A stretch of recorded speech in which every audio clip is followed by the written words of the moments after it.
నేను CPM party ఆ party ఆర్గనైజేషన్లో నేను ముందుండేదాన్ని అన్నింటిలో. నా పేరు పుతుంబాక భారతి, అందరికీ తెలిసిందే, ఏరియా మొత్తానికి తెలుసు నేను. అందుకని పేదలు కాదు ధనికులు కాదు, ఎవరికి సమస్య వచ్చినా ఆ సమస్య ఉన్న చోట నేను ఉంటా, అంతే. ఆ విధంగానే ఈ కేసు తెలిసి కూడా నేను మణిపాల్లో చేర్చారు బాబుని, సీరియస్గా ఉంది అని తెలిసి నేను సీఎం గారిని కలిసే ప్రయత్నం చేశాను. నాకు మిత్రులు ఇద్దరు ముగ్గురు సహాయం చేశారు ఇక్కడ. వారి సహకారంతో నేను సెకండ్ టైం వెళ్ళేటప్పటికే నాకు ఇంటర్వ్యూ ఇచ్చారు. నేను చెప్పిన వెంటనే 10 లక్షల చెక్కు రాశారు. ఇవాళ చెక్కు రిలీజ్ చేశారండి. ఇది తీసుకోవడానికి నన్నే రమ్మన్నారు, నేను వచ్చాను. దీన్ని బట్టి నాకు ఏమనిపిస్తుందంటే, ఇవాళ కొత్తగా ఏర్పడిన ఈ ప్రభుత్వం 5 సంవత్సరాల తర్వాత అధికారంలోకి వచ్చింది.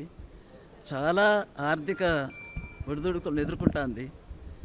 ఆ పరిస్థితుల్లో కూడా, ఇబ్బందుల్లో కూడా మానవత్వాన్ని నిరూపించుకున్నారు ముఖ్యమంత్రి గారు అని చెప్పేసి నేను చెప్పదలుచుకున్నా. ఈ సందర్భంలో 10 లక్షలు రాసి నేను అడిగిన వెంటనే ఆయన మళ్ళీ ఇంకొక ఆలోచన లేకుండా వెంటనే రాసి చెక్కు తీసుకెళ్ళండి అని నిన్న ఫోన్ చేశారు.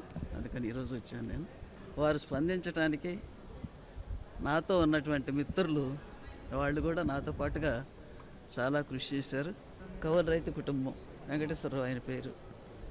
భార్య భర్త, తల్లి తండ్రి కూడా కష్టపడి ఆ పిల్లల్ని ఇద్దరిని చదివించుకున్నారు, అమ్మాయి అబ్బాయిని. వాళ్ళలో అబ్బాయి మళ్ళీ పునర్జన్మే. ఈ పునర్జన్మ చంద్రబాబు నాయుడు గారు ఇచ్చినట్టే నేను చెప్పదలుచుకున్నా. దాంట్లో మినహాయింపు ఏం లేదు. అది ఒకప్పుడు మేము పొలిటికల్గా మిత్రపక్షాలం అండి, ఇప్పుడేం కాదు. కాకపోయినా కూడా వాస్తవాలనే మాట్లాడుకోవాలి మనం.